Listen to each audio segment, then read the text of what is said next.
Purihin ang Panginoon, umawit ng kagalakan,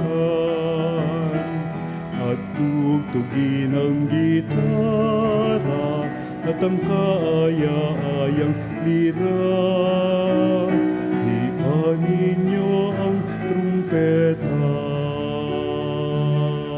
Sa ngalan ng Ama, ng Anak, at ng Espiritu Santo. Amen. Ang pagpapala ng ating Panginoong Hesukristo, pag-ibig ng Diyos Ama, at ang pagkikipagkaisa ng Banal na Espiritu Santo na may laging sumainyong lahat. At sumayo rin. Mga ginigili kong mga kapatid, ay pinagdiriwang natin ngayon ang kapistahan ni San Bernardo Abada at pantas ng simbahan.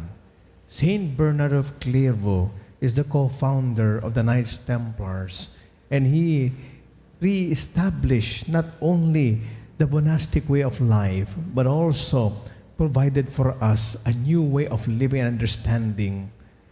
Mga ginigilo ko mga kapatid, ating ngayong pagsisihan ang ating mga nagawang pagkukulang pakasalanan upang tayo maging marapat makibahagi sa ganitong pagdiriwang.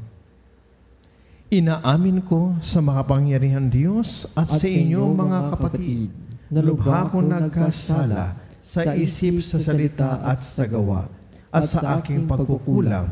Kaya isinasamo ko sa mahal na Birheng Maria, sa lahat ng mga anghel at mga banal, at sa inyo mga kapatid, na ako'y ipanalangin sa Panginoong ating Diyos. Kaawaan tayong makapangyarihan Diyos, patawarin sa ating mga kasalanan, at kahit patnubayan hanggang sa buhay na walang hanggan. Amen.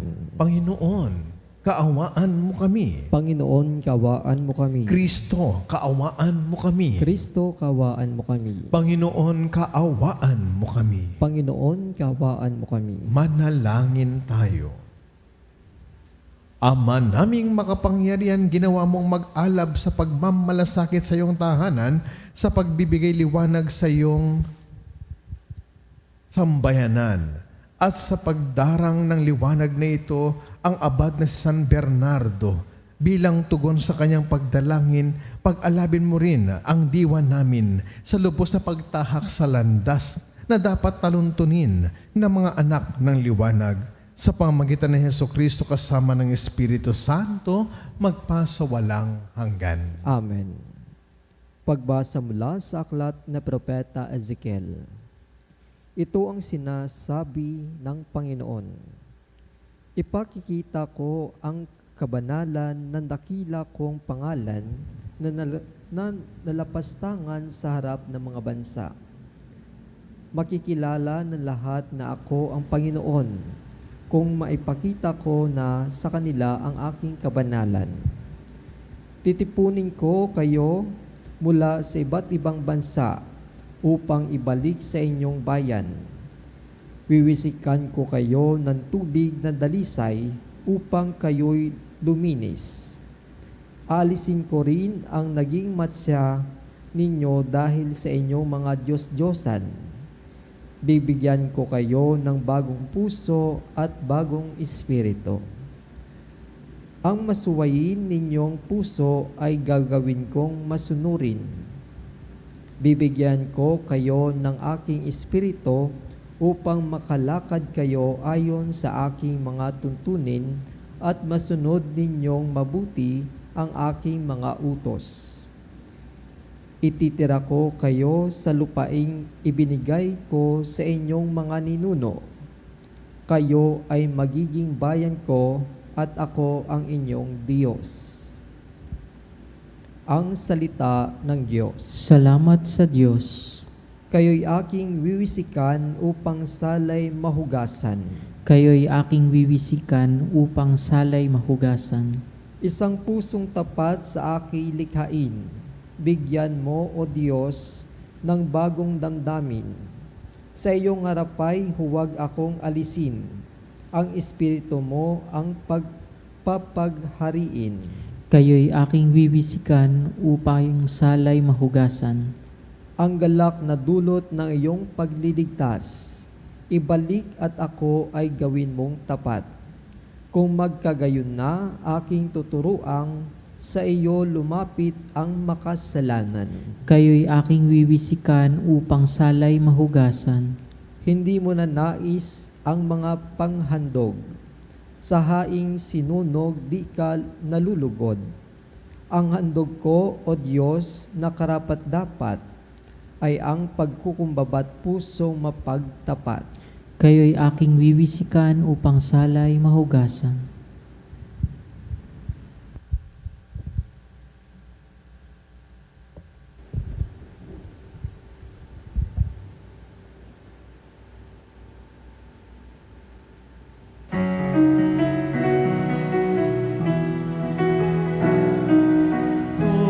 Hallelujah, hallelujah, hallelujah,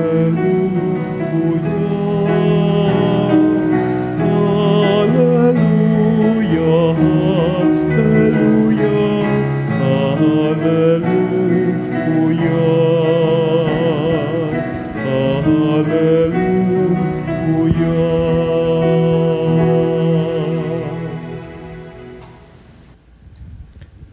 Sumainyo ang Panginoon. At sumayo rin.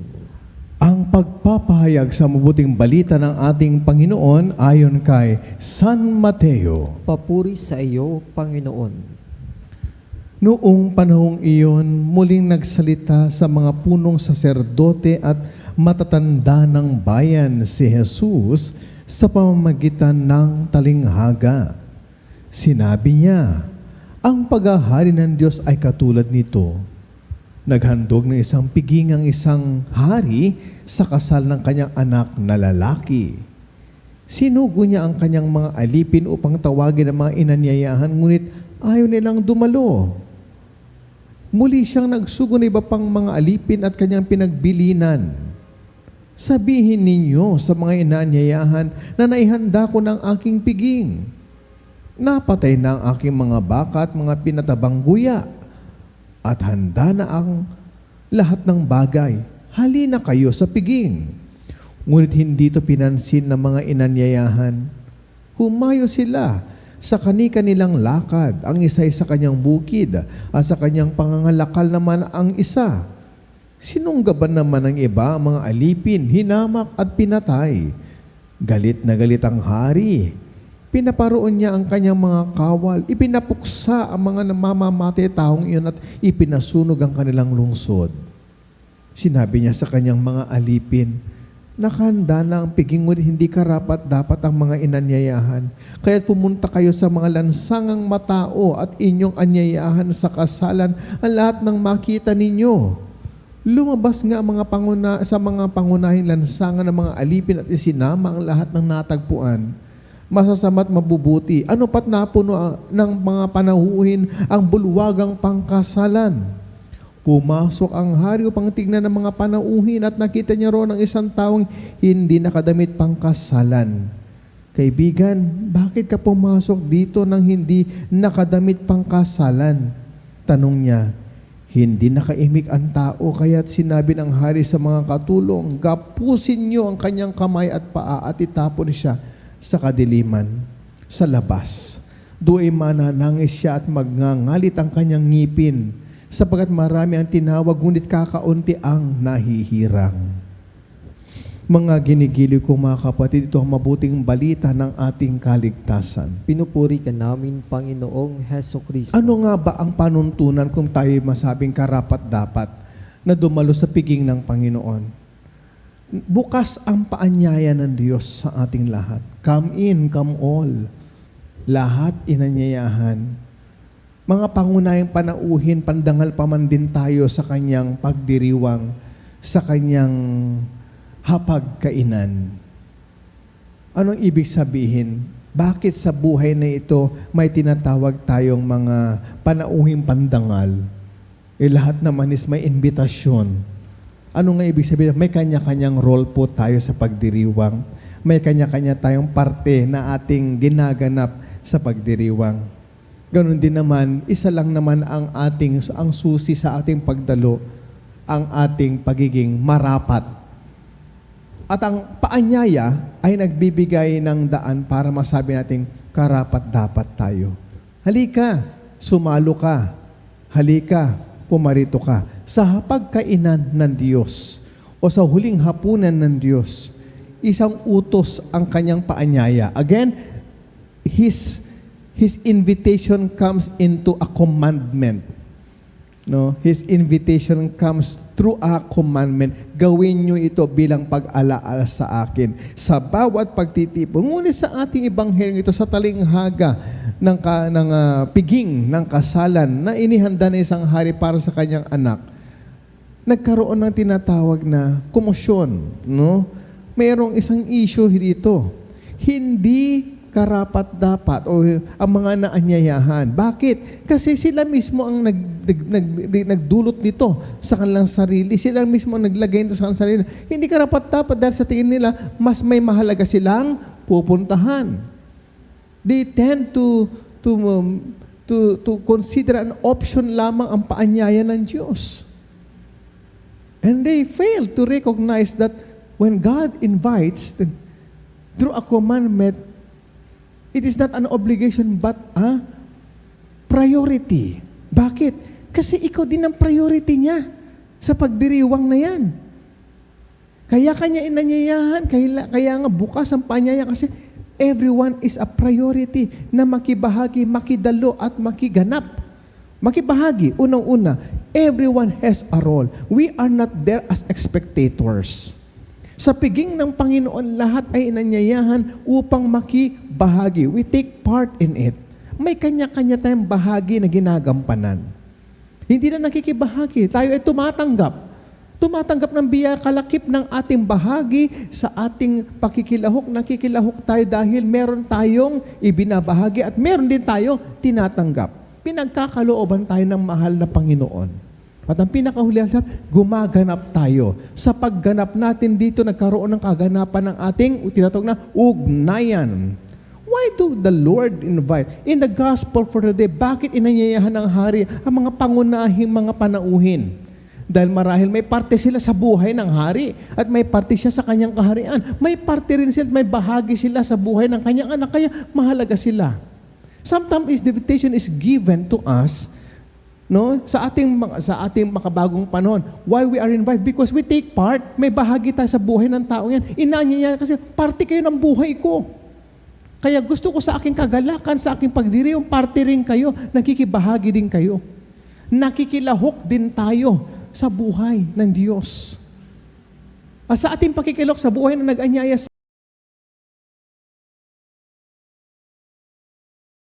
atin, nakikilak din tayo sa Diyos, sa buhay ng Diyos. Hindi lang siya ang nakikilahok sa buhay natin bilang isang tao.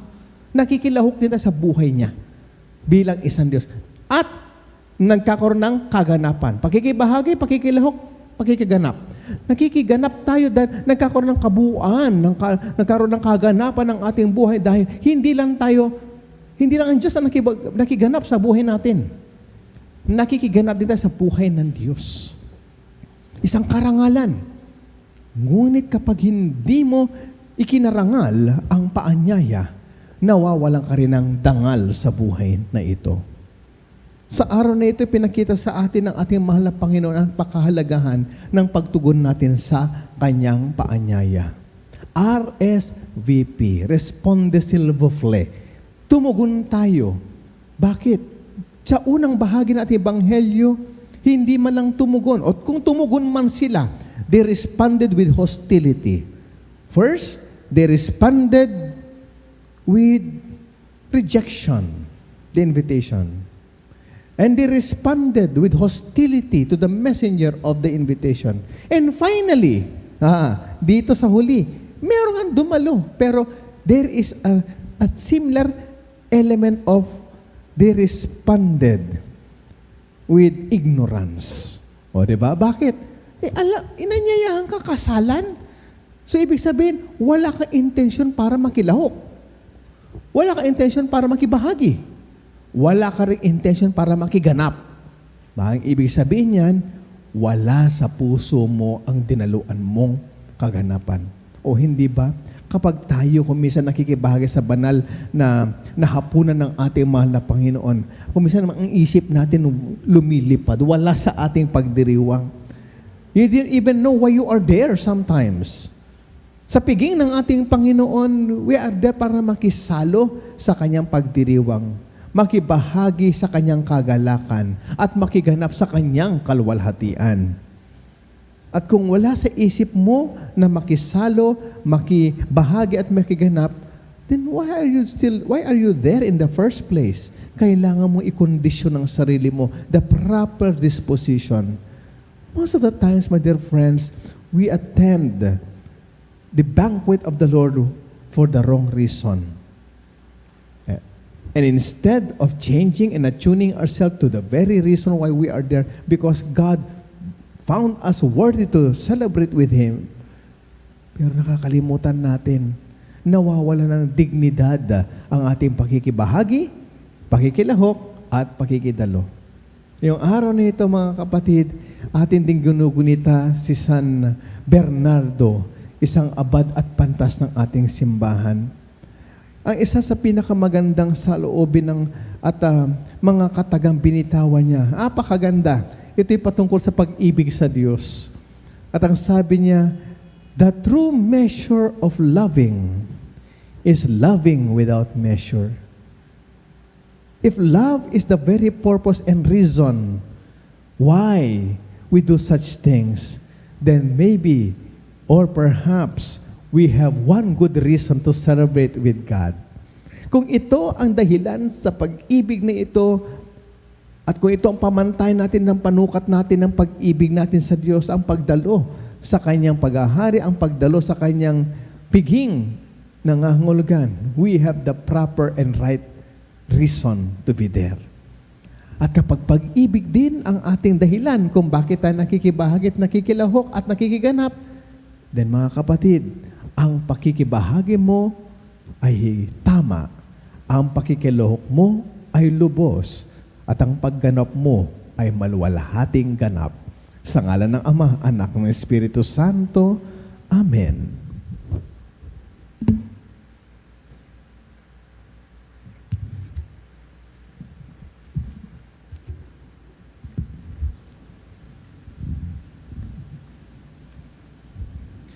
Inaanyayahan tayo ng Diyos sa hapag ng buhay na walang hanggan sa langit. Tumawag tayo sa ating mapagmahal na Ama para sa ating mga pangangailangan. Sa bawat pagdalangin, ang ating itutugon, Panginoon, turuan mo kaming maging bukas sa iyong pag-ibig. Panginoon, turuan mo kaming maging bukas sa iyong pag-ibig. Ang simbahan dito sa lupa, naway patuloy na umunlad at mahikayat ang maraming tao sa kaligayahan ng kaharian ng Diyos. Manalangin tayo sa Panginoon. Panginoon, turuan mo kaming maging bukas sa iyong pag-ibig. Ang mga mayayaman at mahihirap naway huwag iwasan ang hamon at tawag ng kaharian ng langit. Manalangin tayo sa Panginoon. Panginoon, turuan mo kaming maging bukas sa iyong pag-ibig. Sa pagkakaroon ng dalisay at nagsisising puso, tayo naway matagpo ang karapat-dapat na makibahagi sa hapag na inihanda ng Diyos para sa atin. Manalangin tayo sa Panginoon. Panginoon, turuan mo kaming maging bukas sa iyong pag-ibig. Ang mga may sakit at may kapansanan naway maibahagi natin ang habag at kabutihan ng Diyos. Manalangin tayo sa Panginoon. Panginoon, turuan mo kaming maging bukas sa iyong pag-ibig. Ang mga namatay naway mabuhay sa tahanan ng Diyos at magbunyi sa hapag ng buhay na walang hanggan. Manalangin tayo sa Panginoon. Panginoon, turuan mo kaming maging bukas sa iyong pag-ibig. Sa ilang sandali ng katahimikan, ipanalangin natin ang kagalingan at natatanging kahilingan ng ating mga Eucharistic advocate. Manalangin tayo sa Panginoon. Panginoon, turuan mo kaming maging bukas sa iyong pag-ibig. Ama naming nasa langit, inaanyayahan mo kami na makapiling ka sa iyong kaharian habang aming ipinapanalangin ang aming kapwa. Tulungan mo kaming maakay sila sa hapag na inihanda ng iyong anak na si Jesus na aming Panginoon. Amen. Amen. Ang himig mo, ang awit ko, lahat ng ito'y nagmula sa iyo. Muling ihahandog sa'yo, buong puso kong inaalay sa'yo. O Diyos, o Panginoon, lahat ay biyaya, aming aming buhay at kakayahan. Ito'y para lamang sa iyong kalwalhatian. Ito'y para lamang sa iyong kalwalhatian. Sigurado natin ang aming may alam sa pasat po rin pag-alak nito para sa amin nagbibigyan ng Espiritu.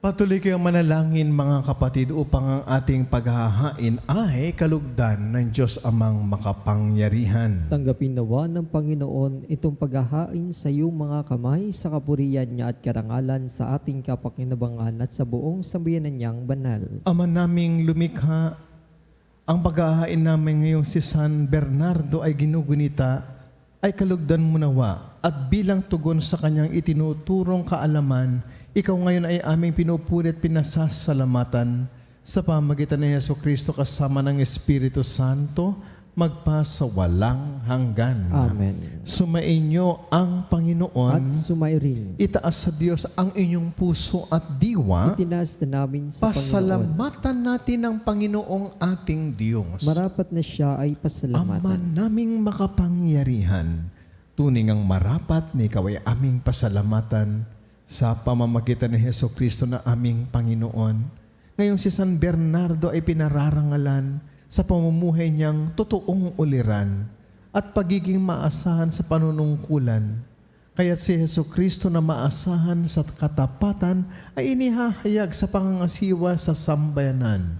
Ang malasakit na mga ulirang tagapangasiwa noon ay nagpapatuloy magpahanggang ngayon sa mga panalangin kanilang iniuukol, kaisa ng sambayanang dito ay nagtitipon, kaya kaisa ng mga anghel nagsisiawit ng papuri sa iyo, nang walang humpay sa kalangitan, kami nagbubunyi sa iyong kadakilaan.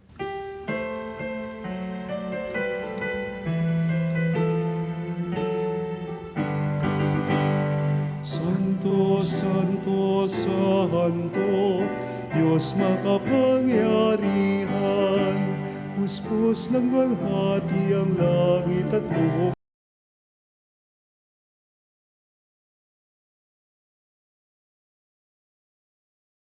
Pinagpalang narito sa ngalan ng Panginoon. Hosanna, Hosanna, sa kaitaasan.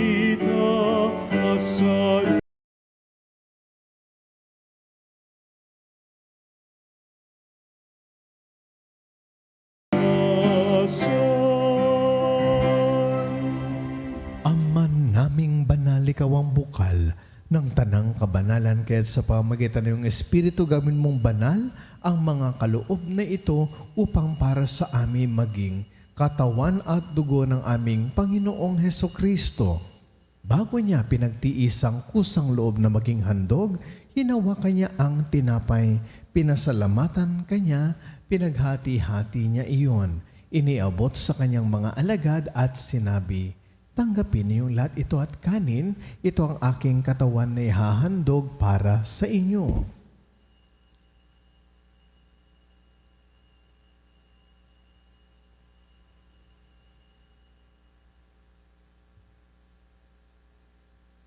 Gayun din naman na matapos ang hapunan, hinawakan niya ang kalis. Muli kanyang pinasalamatan. Iniabot niya ang kalis sa kanyang mga alagad at sinabi, tanggapin niyong lahat ito at inumin. Ito ang kalis ng aking dugo, ng bago at walang hanggang tipan. ang aking dugo na ibubuhos para sa inyo at para sa lahat sa pagpapatawad ng mga kasalanan. Gawin ninyong lahat ito bilang pag-alaala sa akin.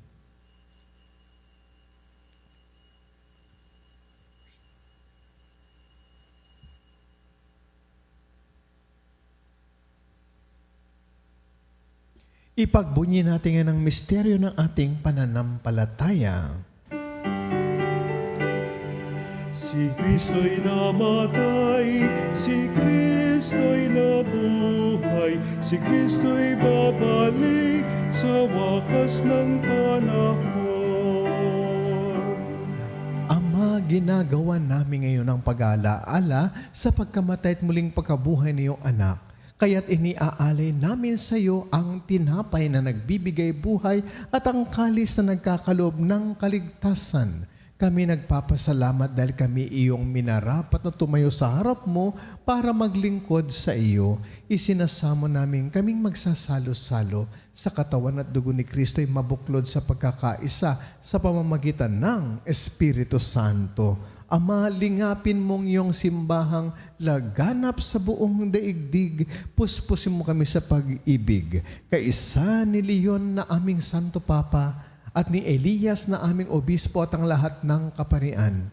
Alalahanin mo rin mga kapatid naming nahimlay nang may pag-asang sila muling mabubuhay, gayon din ang lahat ng mga pumanaw. Kaawahan mo sila at patuloyin sa iyong kaliwanagan. Kaawahan mo at pagindapatin kaming lahat na makasalo sa iyong buhay na walang wakas. Kaisa ng mahal na Birheng Maria na ina ng Diyos, kaisa ng kanyang kabiyak sa puso na si San Jose, kaisa ng mga apostol at ang lahat ng mga banal na namuhay dito sa daigdig ng kalugod-lugod sa iyo. Maipagdiwang nawa namin ang pagpupuri sa kararangal mo sa pamagitan ng iyong anak na aming Panginoong Heso Kristo. Sa pamamagitan ni Kristo, kasama niya at sa Kanya, ang lahat ng parangal at papuri ay sa iyo, Diyos amang makapangyarihan, kasama ng Espiritu Santo, magpa sa walang hanggan. Amen. Amen. Amen. At sa tagubilin na nakagagaling na utos at turo ni Jesus na Panginoon natin at Diyos, ipahayag natin na may lakas ng loob. Ama namin, sumasalangit ka, sambahin ang ngalan mo, mapasa amin ang kaharian mo, sundin ang loob mo dito sa lupa para sa langit. Bigyan mo kami ng aming kakanin sa araw-araw at patawarin mo kami sa aming mga sala para ng pagpapatawad namin sa nagkakasala sa amin, at huwag mo kami ipahintulot sa tukso, at iadya mo kami sa lahat ng masama. Hinihiling namin kami adiya sa lahat ng masama, pagkalooban ng kapayapaan araw-araw, iligtas sa kasalanan at ilayo sa anumang kapahamakan. Samantalang aming pinananabikan ang dakilang araw ng pagpapahayag ng tagapagligtas naming si Hesu Kristo. Sapagkat iyo ang kaharian at ang kapangyarihan at ang kapurihan magpakailanman. Amen. Panginoong Hesu Kristo, sinabi mo sa iyong mga apostol, kapayapaan ang iniiwan ko sa inyo, ang aking kapayapaan ang ibinibigay ko sa inyo. Tunghayan mo ang aming pananampalataya. Huwag ang aming pagkakasala. Pagkalooban mo kami ng kapayapaan at pagkakaisa ayon sa iyong kalooban, kasama ng Espiritu Santo magpasawalang hanggan. Amen. Ang kapayapaan at pagmamahal ng Panginoon lagi nawang sumainyo. At sumayrin. Mga kapatid, magbahagi na po tayo ng kapayapaan at pagmamahal sa bawat isa. Kapayapaan po sa inyo lahat, mga kapanalig. Kordero ng Diyos na nag-alis ng mga kasalanan ng sanlibutan, maawa ka sa amin. Kordero ng Diyos na nag-alis ng mga kasalanan ng sanlibutan, maawa ka sa amin. Kordero ng Diyos na nag-alis ng mga kasalanan ng sanlibutan, ipagkaloob mo sa amin ang kapayapaan. Mga ginigiliw ko mga kapatid, kay Kristo narito ang ating mahal na Panginoon. Siya ang kordero ng Diyos na nag-aalis ng mga kasalanan ng sanlibutan. Mapapalad tayong lahat na nakikibahagi at tumatanggap sa kanyang banal na piging. Panginoon, hindi ako karapat-dapat na magpatuloy sa iyo, ngunit sa isang salita lamang ay gagaling na ako.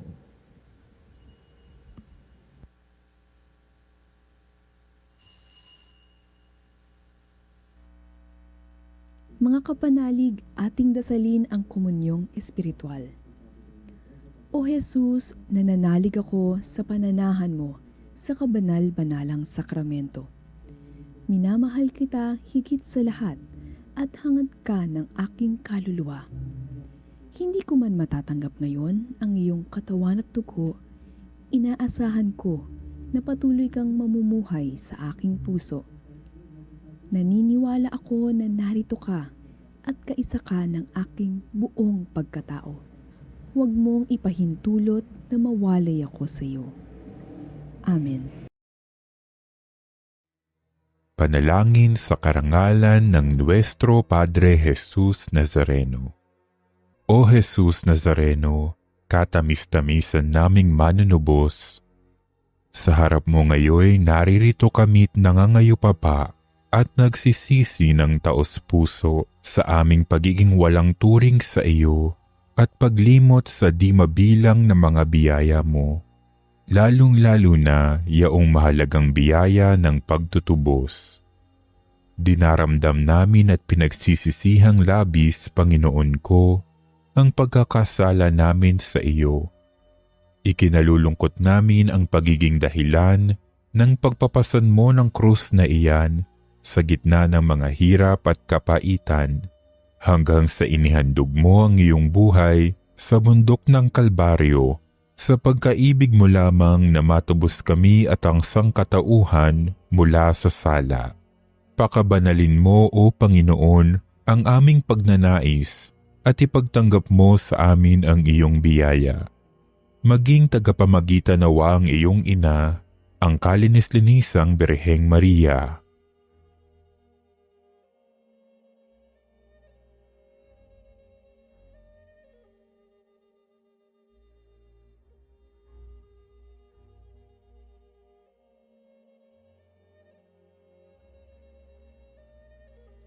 Ama naming makapangyarihan, niloob mong akuin ang iyong anak, ang krus at kamatayan, upang ang sangkatauhan ay matubos at mabuhay. Ang pag-ako namin sa krus at kamatayan dito sa lupa, ayon sa diwa ng pagsunod sa iyong loob, na ginanap ng iyong anak, ay magpagindapat nawa naming kamtin ang lubos na katubusan at pagkabuhay sa iyong piling, sa pamamagitan ni Hesukristo, kasama ng Espiritu Santo, magpasawalang hanggan. Amen. Nuestro Padre Jesus Nazareno, Panginoon namin at Diyos, kaawaan mo kami. Manalangin tayo. Ama naming mapagmahal, kami nagsalo-salo sa bumubuhay na pagkaing si Kristo, ay paturuan mo sa gurong si Kristo upang sa pagunitan namin kay San Bernardo, kami matuto sa maasahan ng makatotohanan mo at sa pag-ibig ay pagampanan namin ito sa pamamagitan ni Hesus Kristo kasama ng Espiritu Santo, magpa sa walang hanggan. Amen. Sumainyo ang Panginoon. At sumayrin. Pagpalain tayo ng mapagmahal at makapangyarihan Diyos ang Ama, Anak at ng Espiritu Santo. Amen. Naglaya ang pagpapala ni Kristo, humayo na tayo at maging pagpapala rin sa ating kapwa-tao. Salamat sa Diyos.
Mga kapanalig, bilang isang bayang tinawag ng Ama kay Hesus Kristo na pinagbuklod sa iisang katawan, tayo ay manikluhod at sumamba sa Panginoong Hesus Kristo sa kabanal-banalan na sakramento sa altar.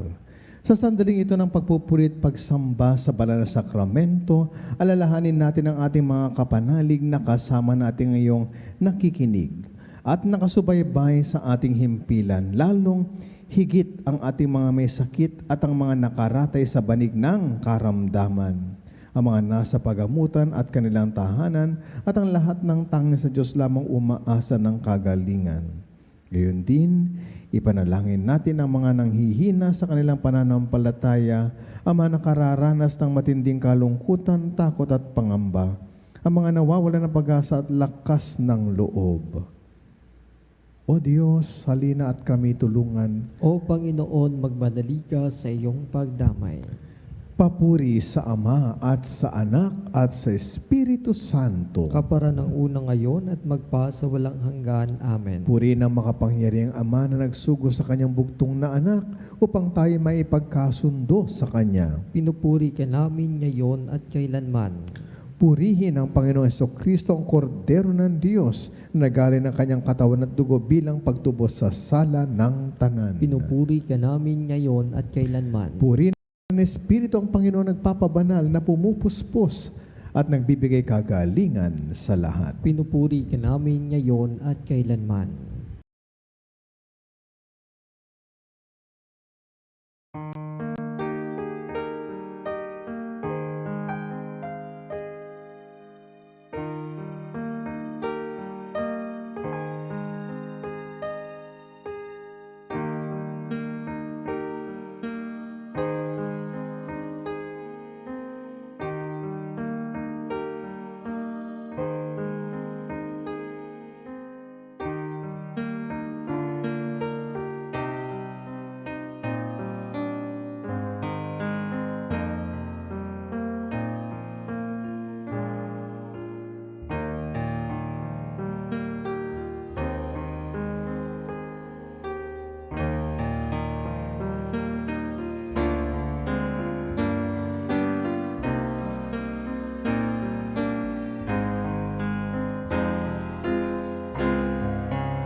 Na walang hanggan, ikaw ang aming Panginoon at butihing Ama. Sa iyong pagpapala ipinagkaloob mo ang lakas sa aming kahinaan. Tunghayan mo po ng may kagandahang loob ang iyong mga lingkod na may sakit at karamdaman, ang mga nababalis at nawawalan ng pag-asa, ang mga natatakot at nalulumbay, ang mga may mga matinding problema at pinagdaraan ng hirap sa buhay, ang mga nasa bingit ng kamatayan. Pagalingin at alawin mo po sila sa kanilang mga karamdaman at ibalik sa kalusugan at kapanatagan ng loob upang mabatid nila ang iyong kabutihan at sila'y magpasalamat sa iyong banal na pangalan. Hinihiling namin to sa pamamagitan ni Kristong aming Panginoon. Amen. Panginoon, nagsusumamo kaming dalawin ang tahanang ito at alisin mula rito ang lahat ng mapanirang kapangyarihan ng kaaway. Manahan nawa rito ang iyong mga anghel na banal upang panatiliin kami sa kapayapaan at sumaamin nawang lagi ang pagpapala. Hinihiling namin ito sa pamamagitan ni Kristong aming Panginoon. Amen. Gawaran nawa tayo ng mga pangyarihan Diyos ng kapanatagan ng loob at mapayapang buhay. Amen.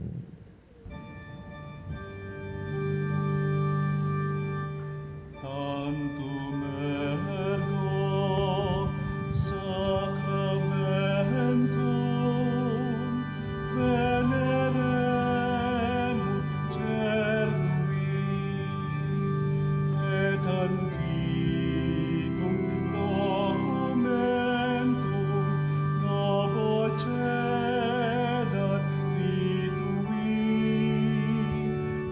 Este fides supplementum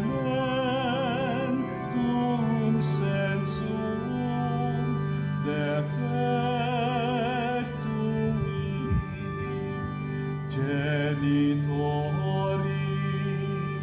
genitoque laus et jubilatio salus honor virtus coque sine benedictio procidenti abut noce comparsit laudatio. Amen.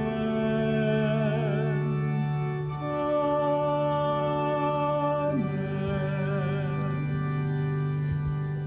Panem de cielo prestetis Dieis. Omni delectamentum missia bentem. Oremus. Deus, cui nobis sub sacramento mirabili, passiones tui memoriam reliquisti, tribue quesumus, ita nos corporis et sanguinis tui sacra mysterio venerari, ut redemptionis tui fructum in nobis vigiter sentiamus, cui vivis et regnas in saecula saeculorum. Amen.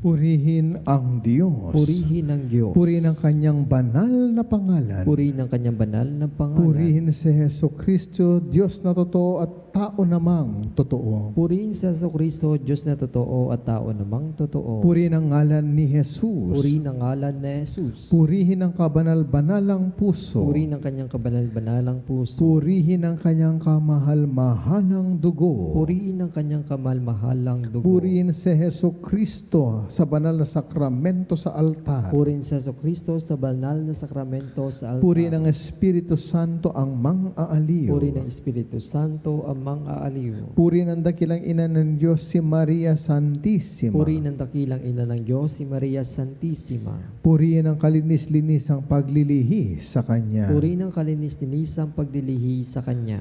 Purihin ang kanyang maluwalhating pag-aakyat sa langit. Purihin ang kanyang muwalhating pag-aakyat sa langit. Purihin ang ngalan ni Maria Birhen at Ina. Purihin ang ngalan ni Maria Birhen at Ina. Purihin si San Jose ang kanyang kalinis-linisang esposo. Purihin si San Jose ang kanyang kalinis-linisang esposo. Purihin ang Diyos sa kanyang mga anghel at mga santo. Purihin ang Diyos sa kanyang mga anghel at mga santo. O Sacrament most holy, O Sacrament divine, all praise and all thanksgiving be every moment thine, be every moment thine.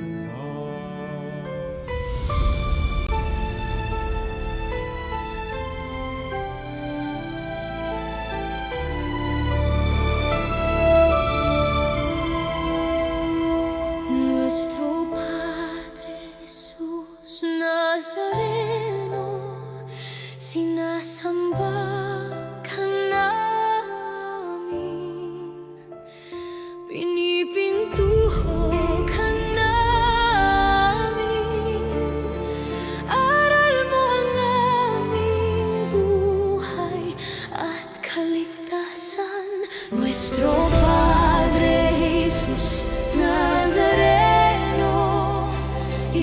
Iniligtas mo kami